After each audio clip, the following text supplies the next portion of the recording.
Hello. I was trying to look for things to share with you from the cc&d collection called On the Edge, and they're all differently themed, so we'll see how this goes. And I've never shared these with anybody before. This first one is called Anderson. I started having pets only when I went away to college. Option didn't really seem like it was there for me until I was actually on my own. I'd go to the pet supply store or superstore and buy some feeder goldfish, 25 cents each, and get a little bowl for my dorm. And there was no air filter, and once I didn't know any better, these 25-cent goldfish would die.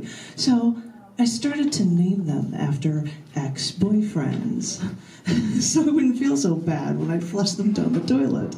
But then I decided on a new and improved pet, one that I could name all my own, and it would be able to crawl all over me.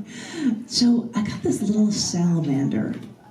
I named my newt Anderson, named after a performance artist. Trust me, it's not a politician.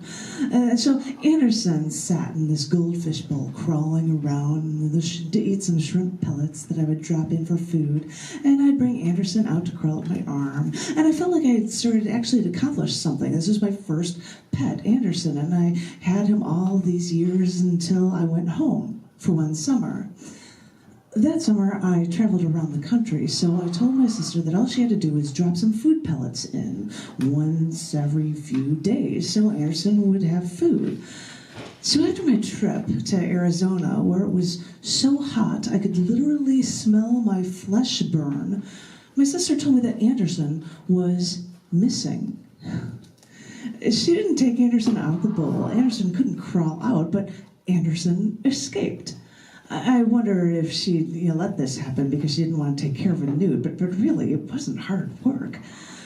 2 months later, a cleaning lady cleaned up the basement, held up an Anderson carcass, and asked if this was someone that we were looking for.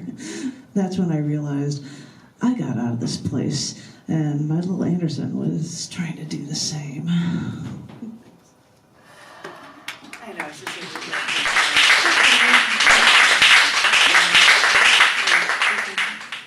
I'll get my more depressing one in the middle. This is a piece called Passed Away.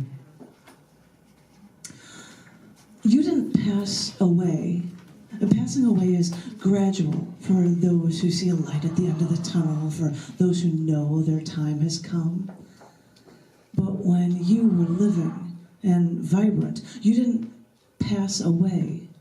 The Grim Reaper himself had to get his hands dirty as he took his poisoned finger and he drove down straight through your flesh, attacked your heart. He punctured you and left, taking your life with him. You didn't pass away. You were robbed of life. He took it from you. No, wait. He took it from us. No, you didn't pass away. It was a violent theft, and the world was robbed.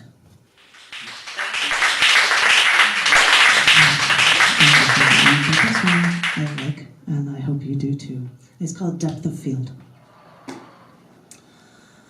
When I looked for you at the crowded train station, the masses grew dense as I craned my neck until I saw your head emerging from the sea. Suddenly, I couldn't escape you. You seemed so crystal clear in that crazed commotion commuter crowd because everything blurred away as my focus grew sharper on you, perfectly framed in my depth of field.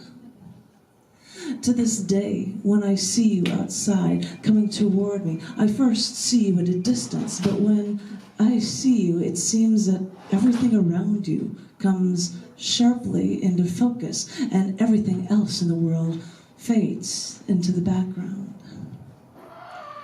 You don't know this, but when we face each other, seated for a meal, I sometimes stare at your temples, or maybe that space under your earlobe.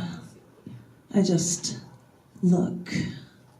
At times like these, I want to capture every inch, every minute detail of you, store it in my memory, so I can have that sharp image of you always in my mind.